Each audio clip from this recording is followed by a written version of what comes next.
नमस्कार दोस्तों, मैं अंकुर उपाध्याय स्वागत करता हूं आप सभी का एक बार फिर से अपनी नई वीडियो में। दोस्तों यहां पे आप सभी के साथ 6 स्टॉक्स के बारे में बात करने वाला हूं जिनके नतीजे आए हैं आज। और इन 6 की बात करी जाए तो सबसे पहले मोतीलाल ओसवाल को कवर करेंगे।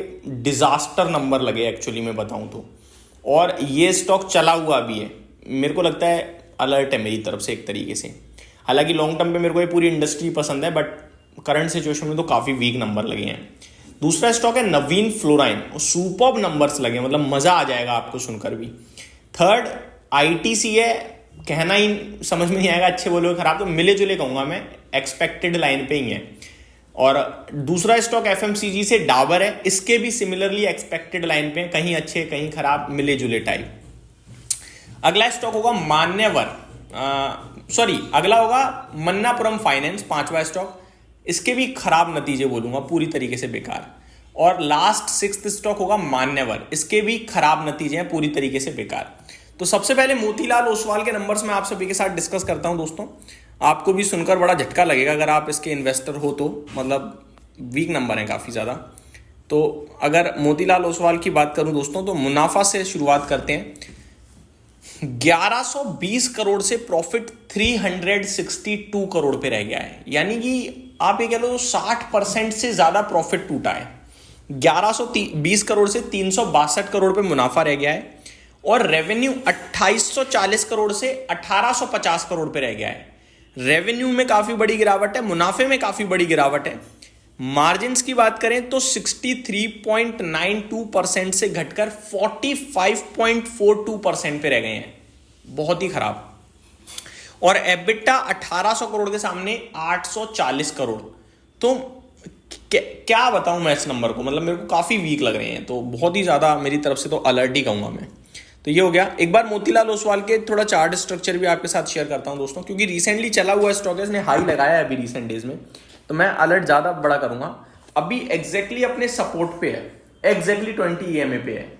मैं अगर इसमें सपोर्ट भी नीचे ढूंढने की कोशिश करूं ना, इसके बाद जो अगला बड़े लेवल पे है 900 से पहले मेरे को कोई सपोर्ट नहीं दिख रहा है, यानी यहां से करीब 11-12% नीचे। अगर स्टॉक नहीं गिरा तो बढ़िया, आप सभी को मुबारक ही कहूंगा मैं, लेकिन अगर गिरा तो फिर बड़ी गिरावट आ सकती है। ठीक है, अगला स्टॉक है नवीन फ्लोरिन, जिसके नतीजे आए हैं आज के सेशन में। नतीजे इसके बहुत ही कमाल के लग रहे हैं। 6.5 रुपए प्रति शेयर का कंपनी ने डिविडेंड दिया है, इसको छोड़ते हैं, नंबर्स पे आता हूं। मुनाफा 58.8 करोड़ से 148 करोड़ पे आया है, डबल से भी ज्यादा। रेवेन्यू 518 करोड़ से 758 करोड़ पे आया है। एबिटा 100 करोड़ से बढ़कर 246 करोड़ पे आया है, और मार्जिन 20.7% से 32.46% पे आए हैं। तो फायरिंग ऑन ऑल सिलेंडर है मेरी तरफ से। बट नवीन फ्लोरिन भी चला हुआ स्टॉक है, मैं इसके बावजूद इस नंबर को देखकर इस स्टॉक में यही कहूंगा कि बहुत दमदार लग रहे हैं। सपोर्ट पे प्लेस्ड है, अगर आज का लो ये ब्रेक करता है तो मेरे को थोड़ा दिक्कत डर लगेगा, फिर बड़ी गिरावट हो सकती है 4500 रुपए तक। लेकिन आज जो लो था 4970 के समथिंग का, वो अगर ब्रेक नहीं होता है तो मेरे को लगता है स्टॉक 5200 तक जाने की दम रखता है। अगला स्टॉक है दोस्तों आईटीसी, जिसके नंबर्स आते हुए दिखे हैं। आईटीसी की बात करी जाए तो जैसा कि मैंने कहा मिले जुले टाइप लग रहे हैं। जैसे कि मुनाफा 5078 करोड़ से बढ़कर 5180 करोड़ पे आया है, तो ये अच्छा है। रेवेन्यू 19,858 करोड़ से 19,380 करोड़ है, तो ये थोड़ा कमजोर है। ठीक है जी। अनुमान हालांकि 19,200 करोड़ का था, तो यहां बेटर है। बट एबिटा फ्रंट पे देखोगे तो 6252 करोड़ का कंपनी ने कामकाजी मुनाफा पोस्ट करा है, लेकिन अनुमान 6300 करोड़ का था, तो यहां पे कमजोर रह गया है। और मार्जिन 32.26% पे है, 32.7% का अनुमान था, तो यहां भी अनुमान से कम रह गया है। तो मिले जुले हो गए, मुनाफा और रेवेन्यू अनुमान से बेटर है, लेकिन एबिटा और मार्जिन अनुमान से कम है, तो इसलिए मैंने मिले जुली कैटेगरी में रखा है। बट स्टॉक काफी ऑलरेडी सस्ता ही है, तो ज्यादा गिरेगा नहीं मेरे को लगता है, और गिरता है तो फिर मौके ही होंगे।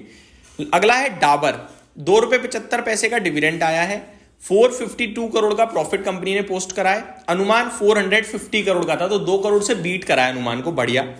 रेवेन्यू 3191 करोड़ पे आया है, लेकिन अनुमान 3210 करोड़ का था, तो यहां अनुमान से 20 करोड़ कम रह गया है। आगे अगर बात करूं दोस्तों एबिटा करीब 588 करोड़ पे आया है, अनुमान 585 करोड़ का था, तो 3 करोड़ अनुमान से ज्यादा है यहां पे। और मार्जिन 18.43% पे, अनुमान 18.2% का था, तो ये अनुमान से बेटर है। आप ये कह सकते हो कि डाबर के नंबर ज्यादातर फ्रंट पे अनुमान से बेटर ही हैं, तो आप पॉजिटिव लेकर चल सकते हो इस स्टॉक को।